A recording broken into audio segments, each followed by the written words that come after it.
Hello everyone, this is Scott. Today I wanted to talk about bumping the night kits, bump kits, line 1 gear, all that good stuff.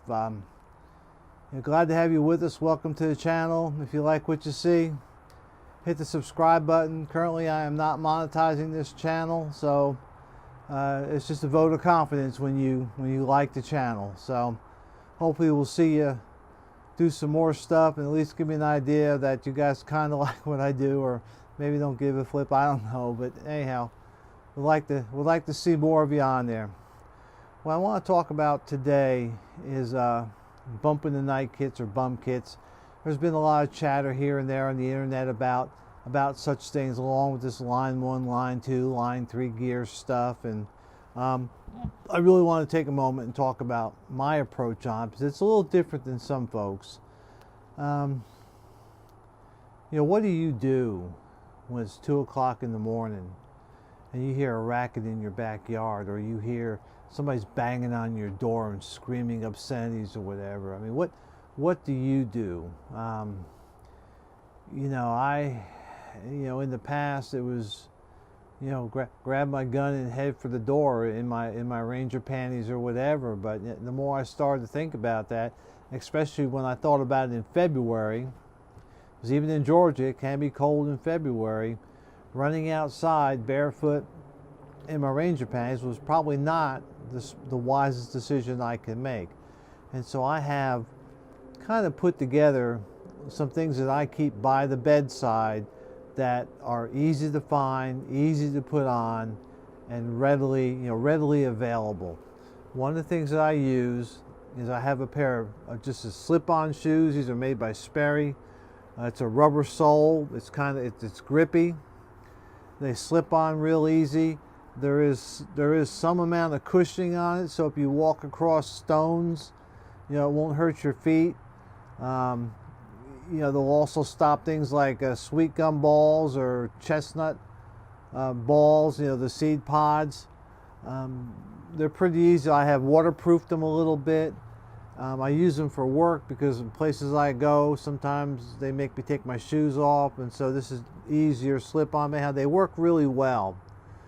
And you should consider putting something on your feet, because if you have to go outside, rocks and pebbles and all this stuff will hurt your feet, especially if you're like me, who is more accustomed to wearing boots and going barefoot. If you're Cody Lundeen, skip this part. So I keep these right next to the bed. I know where they are. I can put them on in the dark. The other piece of clothing that I use, and I'm staying seated because of my iPhone. I've got to fix this. Is take 2 for me, and so I may have to find something else to take these videos. Anyhow, these are just a pair of Liberty Farmer John's overalls, coveralls, whatever you want to call them. They're real easy. What I like about them is that the waist is really the size of your belly, not the size of your waist, and the pant legs are very roomy. So these are very easy to put on. They're very easy to tell which is front and which is back. And I keep these near the bed. I can slip them on in a heartbeat. One of the things I do is I keep the left shoulder strap buckled, so I can slip them on, and I can slip the left strap over my arm onto my shoulder, and I'm done. If I have the time to put the right strap on, that's fine. If not, I can tuck it in to the back here, or just let it flop around. There's buttons, on these. There's buttons on the side where after you put them on, you can tighten them up. This is optional. Like I said, it's like a one and done. It goes on very, very quickly. The good part about these is they're made out of a canvas duck, so in the wintertime they're a little bit warm. But in the summertime, because I don't have a full coverage up top, they're a little bit cool. So it's kind of a compromise. They're not going to keep me dry, but it'll be a while before things soak through. Hopefully whatever is going on outside is done and I can go back inside. Anyhow, this is just some basic protection, something a little bit better than running out, half naked. The other thing I want to talk about Let me move this over here. Is my my bump in the night belt, or my line 1 gear, or whatever you want to call it. I don't have a lot of separate things. If you watch some of my other videos, I have one thing cascades into another, and that way there's not a replication or triplication of gear. And so my bump in the night kit is basically my, I guess you'd call it line 1 gear, and I'm wearing it, and that was the intent. As you can see, I'm wearing it, and I can sit down in a rather deep-seated chair. But one of the things I want to point out is I can still, that's my dogs, I can still pull it out and draw it, and I can still, if I can find it, I can still put it back in. But that's mine. But this is what I would wear when things go bump in the night, and if I am with my tribe community that we have moved to a different location, and it would be part of my primary defense. We'll talk about the stuff on here in a minute. I also have a inner belt which has got Velcro. I know you guys probably heard it. So there's hook on the outer belt, there's pile on the inner belt, so I can just put it on and it secures it to me, keeps all the different pieces in place. It's a very nice belt. It's made by a company called Blue Alpha. They're made here in Georgia. Well made. It's got a Cobra buckle. If you look at the belt, you can tell it's kind of stiff as it's not sagging in my hand. On the belt itself, they call it molly webbing, but really it's not. But it does help tie some things down. Now the genesis of this, I started out with a Tactical Tailor battle belt, padded battle belt, and I really didn't like it. I can't really put my finger on why. I think part of it was I didn't like the webbing at the end here, so I had to tie a knot in. In other words, it kept slipping loose. It's not a bad belt, but for my use, I needed something a little more comfortable, and I think this really fits the bill better. And really all I did is I took the stuff off of this belt, put it on this belt, and called it good. So let's talk about the belt. Let's talk about the stuff on the belt. Right here is an S-Tac 1 M4 mag, 2 pistol mag carrier. This is the one that's got the little separations in there. You can get them butt up next to each other, but I like the separation. It is Molly, and so the ones on the end I kind of fed through the Molly strap, and the two in the middle I just overflap, and that seems to work well.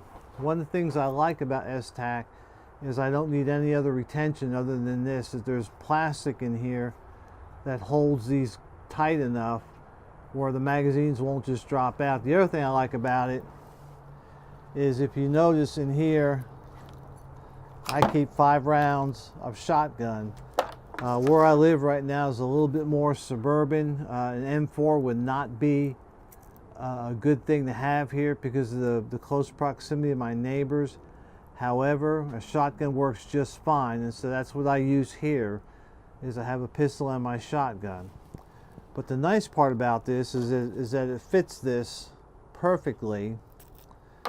But if I go to a different location, if I go to my bug out location, or I meet up with my team somewhere, that all I do is pull that shotgun out and put that M4 mag in, and now I'm converted.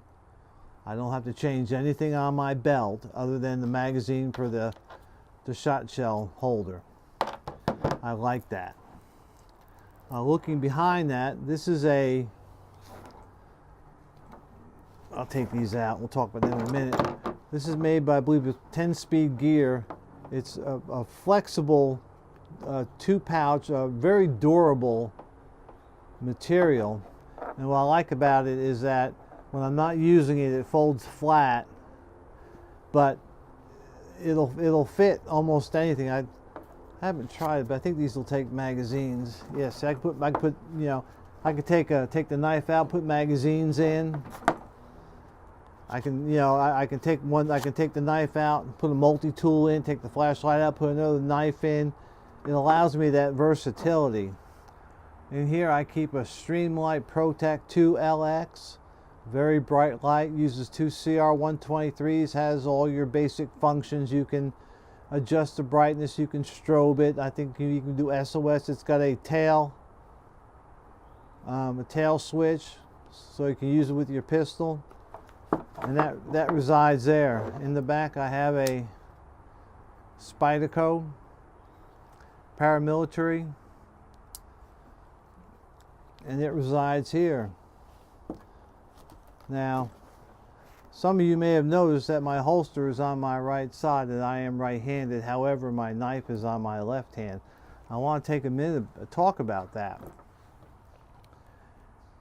If I am out, you know, moving around my yard, and I come around, let's say I come around the corner, or somebody jumps out of a bush and they pin my rifle or my shotgun to my chest, I may or may not be able to let go of it. Okay? And so what I need is a way to get somebody away from me, and one way to do that is to put a knife in my so-called free hand and start, you know, cutting however way I'm holding it to get somebody off of me. The same thing is if I am, you know, if somebody is, you know, with me and I have my pistol, or, you know, let's say I drop my rifle, well, I want to get to my pistol, and so if my knife is in my right hand, it's now filled with my only weapon I have until I can get it, till I can create a workspace for my pistol. So what I train is I train with the pistol, with the knife in my left hand, that, you know, cutting and slashing with my left hand enough to create a workspace, because you don't want, you know, you don't want to draw your pistol where somebody can grab your pistol, but you want to, you know, create a little bit of workspace between you and him, and then you can draw and fire. Or the same thing, you can cut, you know, try stabbing and jabbing, get somebody back far enough where you can bring your carbine to bear. So that's why it's in my left hand, so I can use it to do that, because I want to be able to, you know, they say use a pistol to get to your rifle. Well, I may have to use a knife to get to my pistol, and then use my pistol to get to my rifle. But if this hand is busy already, it makes it a little tough. You know, plus that, you know, you can grab, cut, whatever. Anyhow, I'm no knife fighter. I'm, you know, I'll just worry you to death until I can get something better to use on you. That's all. Okay, moving along, I keep a little pouch back here.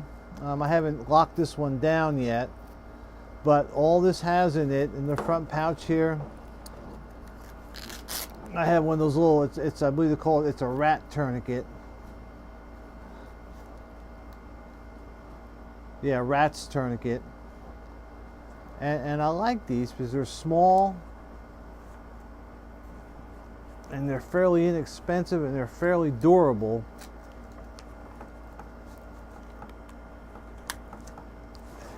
And so that's what I keep here. Now, you know, as I add gear, as I go to the next level, I have more tourniquets. Like, you know, for those that have looked at my get home bag, there's 2 tourniquets in there.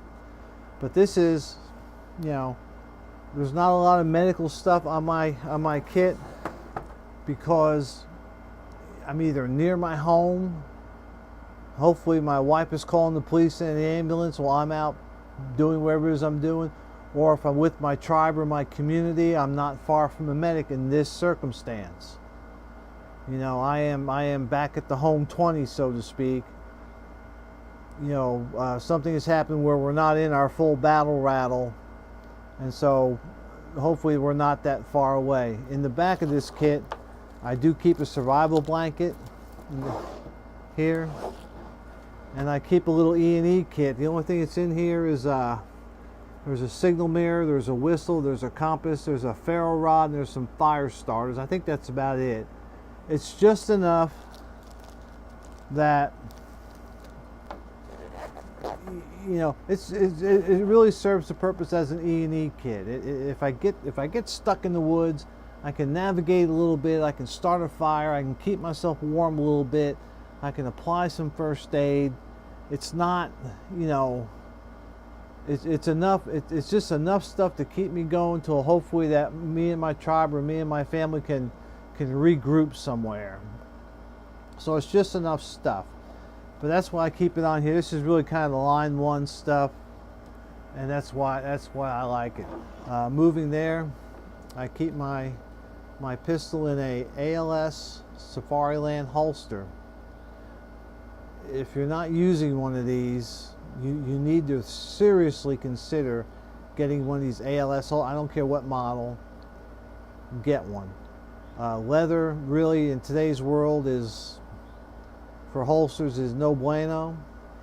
These ALS holsters, they are something. They have, woohoo, almost lost you.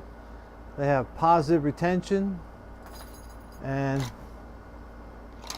they are quicker than snail snot, as we used to say. Here, let me adjust this a little bit back.